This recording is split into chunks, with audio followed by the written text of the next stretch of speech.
the glory of His grace shine in 2025. Tayo bilang eklesiya, bilang church, ay talagang magkaroon ng katibayan sa simula pa lang ng taon na ito. Pagdating sa kalooban ng Diyos, wala na pong institusyon na sukat na nagtuturo sa atin ng kanyang kalooban, kundi ang eklesiya.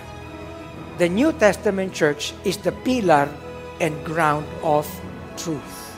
Dito natin ito naririnig, nagiging matibay tayo at naibubuhay natin. Kapag tayo magiging matibay sang-ayon sa kanyang salita, madadala natin ang katibayan na ito sa lahat ng areas ng ating buhay.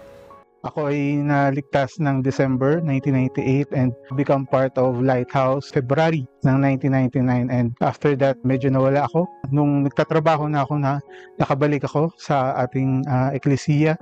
As of now, isa ako sa mga naging leader ng ating single working young people, and naging bahagi din ako ng media ministry natin and even our LoveNet. Naging part din ako ng ating LOC. Ngayon, ako ay nagtatrabaho bilang liaison officer sa company namin sa Cornell Realty. I think ang achievement na nakikita ko sa trabaho ko, pagkatiwalaan ako sa mga siguro mabibigat din na responsibilities, pakikiharap sa mga maraming tao, even minsan sa mga client.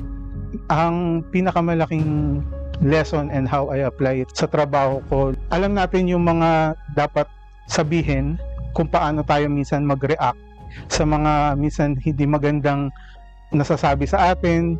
I deal with government offices. Maraming nagsasabi na minsan hindi maganda yung sistema. Bilang isang Kristiyano na nasa ganong profession, hindi ako yung nangunguna na magreklamo sa mga ganong klaseng sistema, sa mga maaring maling nagagawa, Lagi nga din ako nire-remind ng boss ko and even leader ko rin, kasi ang aking employer, na ipakita yung mga natutunan natin dito sa eklesiya, kung paano natin kakausapin, paano natin i-deal.